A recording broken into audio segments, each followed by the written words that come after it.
Well, good morning. I am in the process of cleaning out our freezer, and I figured I'd go down and get some boxes of veggies. So I have some frozen corn here, tons of frozen peas. Don't even ask me why I have so many of those. Obviously, we don't eat them up very quickly. Have a couple packages of black-eyed peas and just a lone mixed veggie. So I'm going to be getting these heated up. I think the corn is the one that goes for the longest, so I'm going to wait to do that last. I will double check, but I believe both kinds of peas process for the same amount of time, 40 minutes. So if that's the case, I'll try to get all of those done at the same time. And the mixed veggies have corn in it, so I'll be canning that with the corn. Alright, so let's get some of these peas in here. We need to get them heated up before we start jarring them. And I did check, and black-eyed peas and green peas go for the same time. So if I don't have a full canner load of the green peas, I'll throw in the black-eyed peas. But I have a lot of bags of these peas.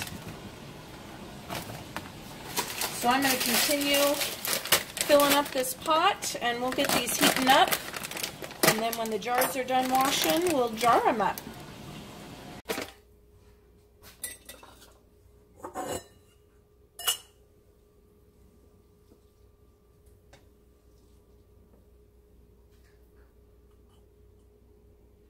Now I just was looking at my other canner. I have a Presto pressure canner.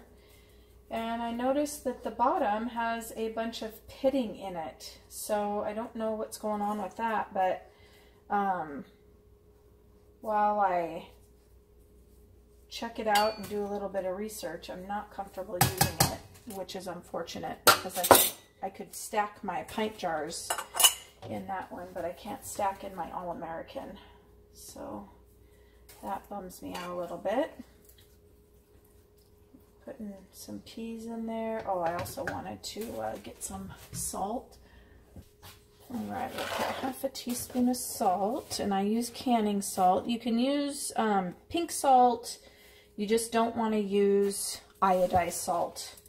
It won't actually hurt anything, but it'll turn out kind of cloudy in the canning process. And the peas need to go to 1-inch headspace. So we got the, oh, sorry, you can't see the jar there. And we're going to debubble the peas. And we should be right at the 1-inch headspace when I check that. Let's look. Yep, that looks good. Clear our rims.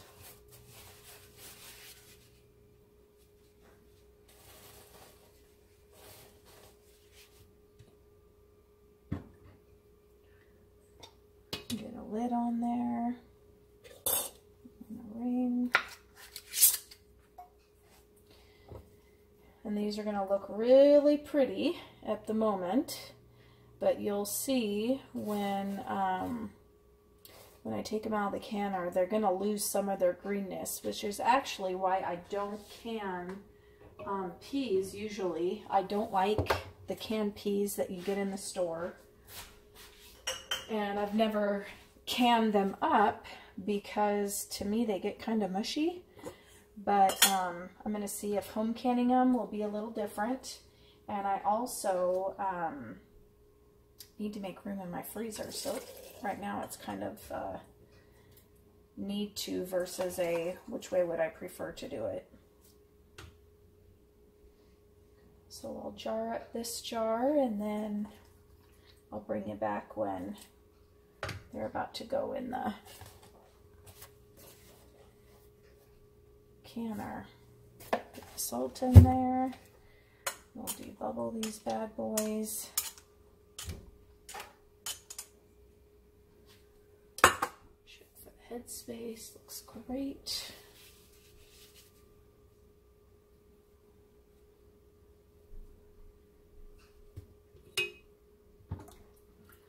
Get a lid.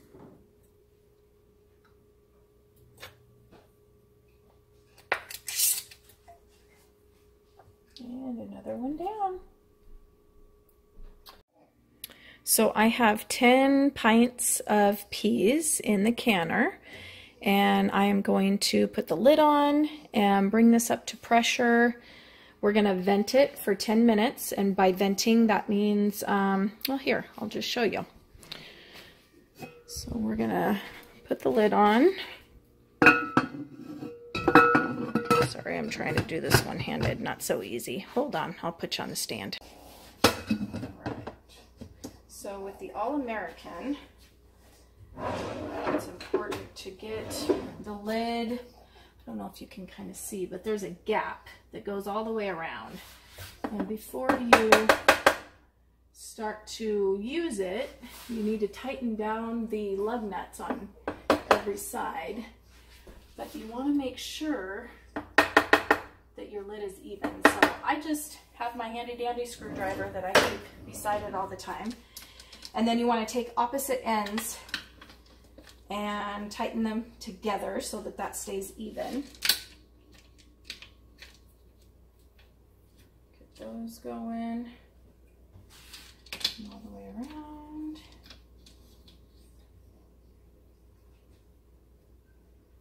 Those are tight. I'm going to turn the stove up to high. Well, usually it's right before high. About at 8. This vent right here will start to stream a steady stream of steam. Say that 10 times fast. And once that starts to vent a steady stream, you time it for 10 minutes. That gets all of that extra air outside of the pressure canner. Once that's vented, you can put your weight on, and we're above 1,000 feet, so we're going to use the 15-pound weight. I think I showed you guys this in an earlier video. Don't mind how dirty it is. And then that will be placed right over the vent, and when that starts to jiggle, that's when you start your timer for the actual processing time. And for peas, it's going to be 40 minutes. So I will bring you back so that you can see the steady stream right before I start the 10-minute timer for that. And then I'll bring you back again when that 10 minutes is up and I'm putting on the jiggler, the weight. And then I'll bring you back so that you can see how it jiggles once it's up to pressure and you're actually starting the processing time. I don't know, I'm sure you can hear it. But I don't know if you can see it. Sometimes you can see that steam escaping, but you can definitely hear that coming out. And if you, well, I was going to turn you, but if you put your hand way over the top, because that's going to be hot when it's coming out, you can feel, I can feel it clear up here. So we're going to let that vent for 10 minutes. My instructions actually say to let vent for 7. I've just always done 10 because of all the videos I've watched and all the studying that I've done. That's just how I've done it. So I'm going to set the timer right now, let that go for 10 minutes, and I'll bring you back when I'm putting the weight on. Well, the timer just went off, so that's been venting for 10 minutes. And I know you guys are going to think I'm crazy, but that is hot steam. And I'm going to be putting my hands, sorry about that, close to it. So I'm wearing my oven mitts. So let me get that kind of just right. And you just go over there and put that weight on and give it probably another 10 minutes or so, and it'll start jiggling, and that's when we'll start the 40-minute processing time. So there's that jiggle. All right, I'm going to set the timer for 40 minutes. You'll see that my temperature I've already dropped down to 6. As soon as that started jiggling, I turned it down. It was at a 7. I turned it down to 6. That's going to continue to jiggle like that. So I'll wait a few seconds, and then I'll turn it. Is jiggling way too much. So I turned it now from 7 to 6. Now it's on medium. I'm going to turn it down to 4. So I'm going to give that a few, probably a minute or so. See if that kind of calms the jiggling. It sounds like it's already calming down a little bit. There we go. So we're just going to watch that jiggle right there. And once I get it down to where it jiggles just once to 1 to 4 times a minute, that's where I'm going to keep my heat. So a lot of times I can get it down to a 3, but I'll continue to watch that, and as long as it's jiggling not too fast and not too slow, that's where I'm going to keep the temperature. So we're going to let that timer go for the 40 minutes, and I'll bring you back when it's done. The timer just went off for the 40 minutes, so now we turn the burner off and we wait. We wait until the pressure gauge goes down to 0, and we know there's no longer any pressure built up inside of the canner, and then we'll take the weight off. All right, so you can see by the gauge that the pressure is down, so I'm going to go ahead and take the weight off. Now, when I take the weight off, sorry, I'm going to try to, you'll still get some sound when you're doing it, so I take it off pretty slow.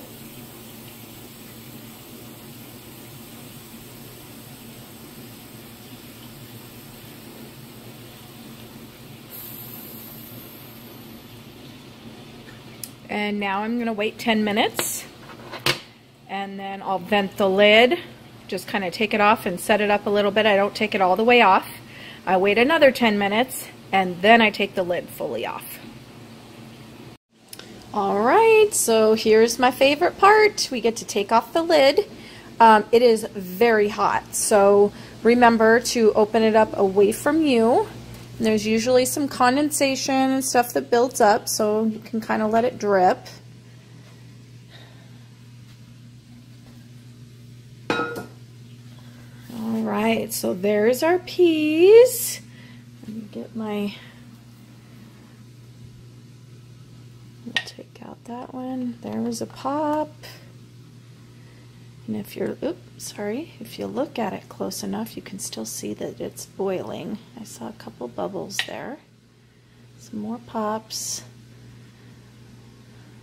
They look good.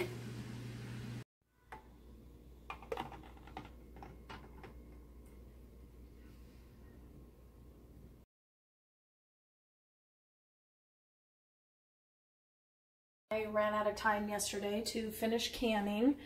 So I had to put everything in the fridge and heat it up again this morning. And I forgot to bring you guys back. They're already popping in there. So I had the corn, I heated that up. And that's what I have in these first couple jars.